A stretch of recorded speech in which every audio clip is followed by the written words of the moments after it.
Assalamualaikum warahmatullahi wabarakatuh. Perkenalkan, nama saya Siti Nur Aisyah, mahasiswi semester 2 Program Studi Pendidikan Agama Islam dengan nomor induk mahasiswa 2406 2125030. Baik, pada video kali ini saya akan menjelaskan tentang etika bermedia. Nah, teman-teman, di era digital seperti sekarang ini, media sosial telah menjadi bagian dari kehidupan kita sehari-hari. Melalui media sosial ini, kita dapat berkomunikasi, memperoleh informasi, belajar, bahkan kita bisa berdakwah. Namun, di sisi lain, media sosial ini juga dapat menjadi sarana penyebaran hoaks, ujaran kebencian, fitnah, dan berbagai perilaku yang tidak sesuai dengan nilai-nilai Islam apabila kita tidak menggunakannya secara bijaksana. Nah, oleh karena itu, penting bagi kita semua untuk memahami bagaimana Islam mengajarkan etika dalam bermedia. Sehingga setiap informasi yang kita sampaikan maupun yang kita terima dapat memberikan manfaat dan tidak merugikan bagi diri kita sendiri maupun orang lain. Nah, baik, sebelum kita masuk ke poin-poin selanjutnya, alangkah baiknya kita mengetahui dan memahami bagaimana definisi dari etika bermedia sosial ini. Nah, secara sederhana, etika adalah pedoman atau aturan yang mengatur bagaimana seseorang harus bersikap dan berperilaku dengan baik. Nah, sedangkan media adalah sarana yang digunakan untuk berkomunikasi dan menyebarkan informasi baik melalui televisi, internet, maupun media sosial seperti WhatsApp, Instagram, TikTok, Facebook, dan juga yang lainnya. Jadi, etika bermedia adalah bagaimana kita menggunakan media tersebut dengan penuh tanggung jawab. Yang artinya, kita harus berhati-hati dalam berbicara, berkomentar, maupun membagikan informasi agar tidak merugikan orang lain. Nah, dalam Islam, menjaga lisan bukan hanya ketika berbicara secara langsung dengan orang lain, tetapi juga ketika kita menulis di media sosial. Nah, karena apa yang kita tulis dapat dibaca oleh banyak orang dan memiliki dampak yang besar pula. Nah, poin selanjutnya yaitu mengapa sih etika bermedia sosial ini penting?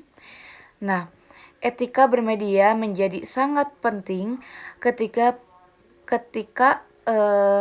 perkembangan teknologi membuat informasi dapat menyebar dalam hitungan detik.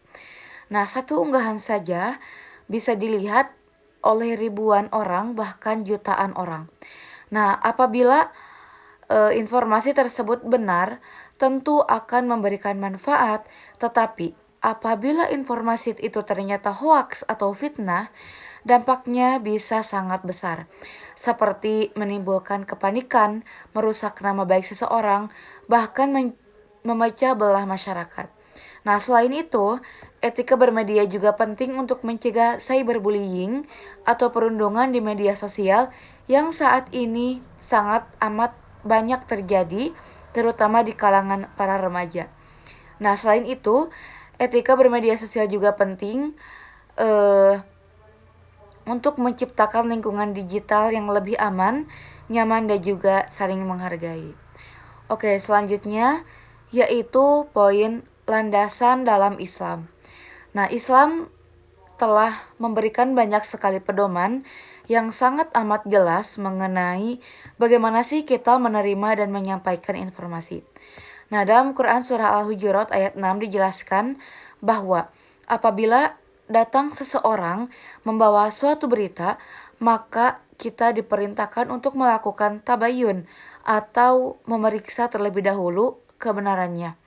Nah, tujuannya agar kita tidak merugikan orang lain akibat menyebarkan informasi yang belum tentu benar. Nah, selain itu Rasulullah SAW juga bersabda, barang siapa yang beriman kepada Allah Subhanahu wa taala dan hari akhir, maka hendaklah ia berkata yang baik atau diam. Nah, hadis ini mengajarkan bahwa apabila perkataan atau tulisan kita tidak membawa manfaat, maka lebih baik tidak dipublikasikan. Nah, nilai ini sangat relevan dengan penggunaan media sosial di masa sekarang ini. Nah, baik, selanjutnya yaitu poin prinsip etika bermedia. Nah, dalam menerapkan etika bermedia, terdapat beberapa prinsip yang perlu kita pegang. Yang pertama adalah tabayun, atau memeriksa kebenaran informasi sebelum membagikannya. Yang kedua yaitu menghormati orang lain walaupun memiliki pendapat yang berbeda. Yang ketiga yaitu menggunakan bahasa yang sopan ketika kita memberikan komentar kepada orang lain.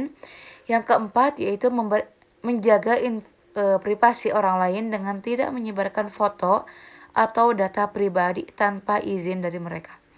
Nah, dan yang terakhir adalah menggunakan media sosial untuk menyebarkan informasi yang sangat bermanfaat, seperti berbagi ilmu, dakwah, atau kegiatan positif lainnya juga.